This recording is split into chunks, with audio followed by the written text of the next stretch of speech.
Alright ladies, I'm going to go ahead and show you how I add clouds to an image, and I'm just going to go ahead and use the image that Dawn shared with us in our group.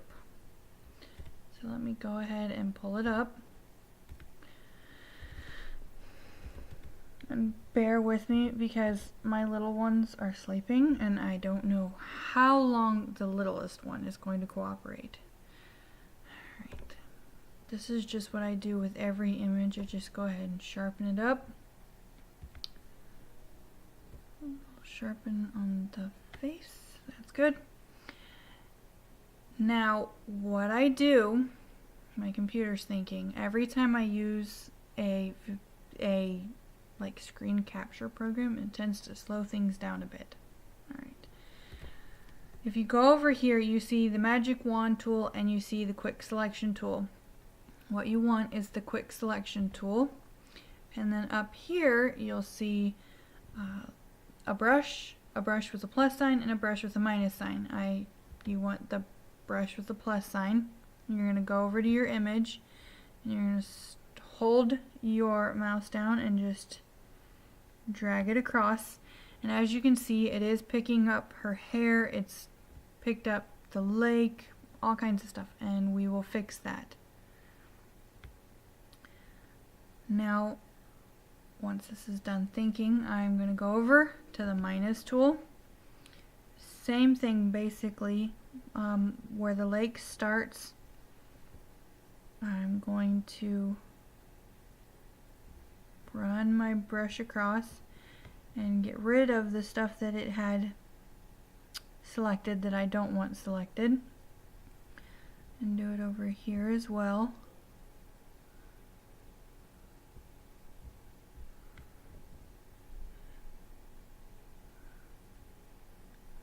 As it thinks.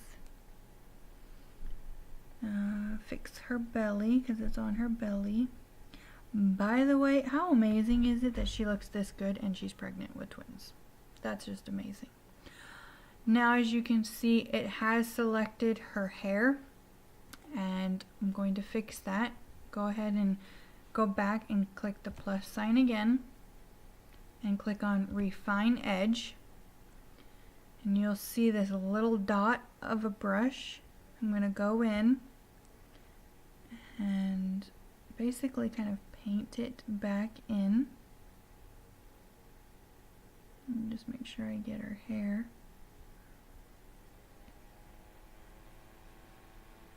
I just want to make sure I get it all, because that's one of the big things that makes it super noticeable that you've added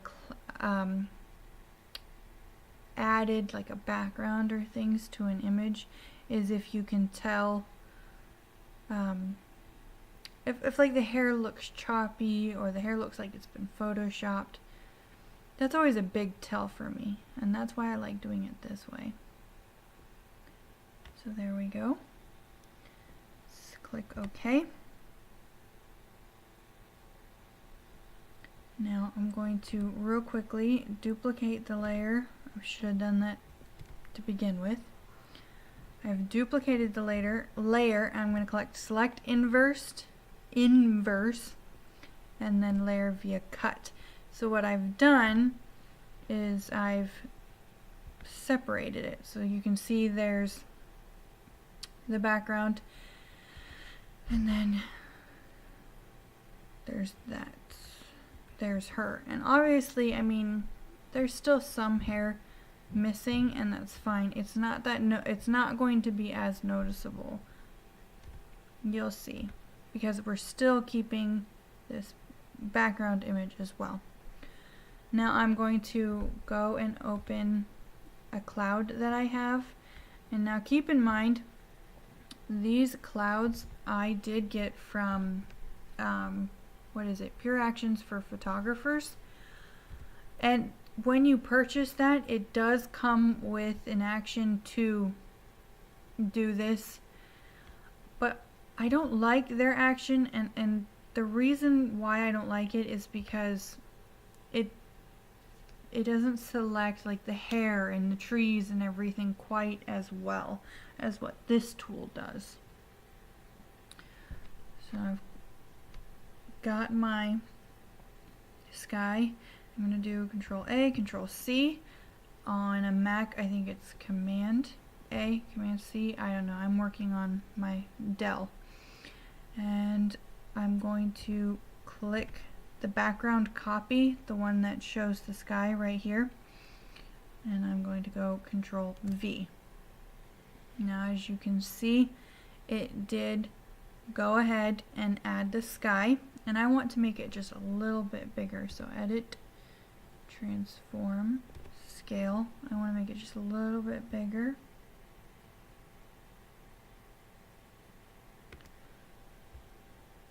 And again, it's all, you know, based on taste and how you want it to look.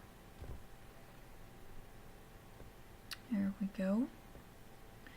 And then I'm going to open up a curves layer because it is a bit, for me it's a bit dark, it doesn't match with the image. This is what I've always done with curves. It may look weird, but it's worked for me.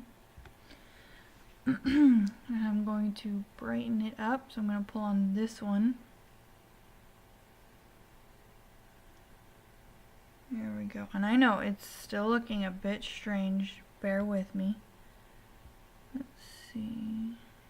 Darken that just a hair, not too much more.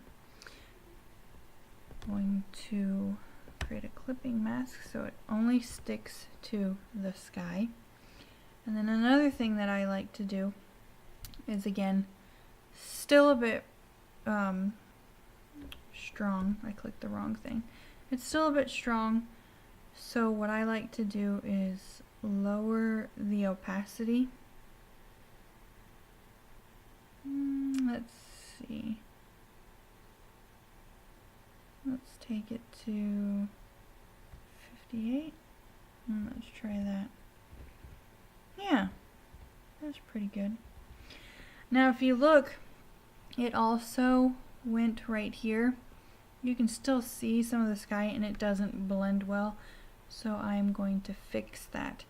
Another thing I could do is I could warm up the sky a little bit with a photo filter, but it's coming off pretty warm and it's working for me. I'm happy with that so far. So I'm going to turn off this background and I'm going to right click and do Merge Visible. And now I'm going to create a mask.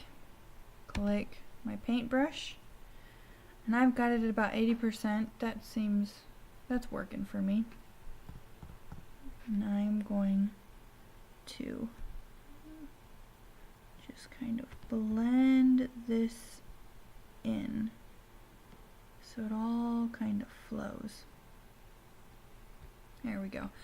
And also, there is some, if you look, when we did this switch, you could see some of it touching her hair, and this way I'm able to fix it from her hair. But the big thing is, and I think it's already doing it, let me check. No, it's not. Okay. The big issue I have with this is sometimes it can create like a halo effect. Like you can tell that someone dodged and burned or tried to brush certain things away. So you want to be very careful so that you're not creating the halo effect. I don't really know how else to explain it. So I'm very cautious about this.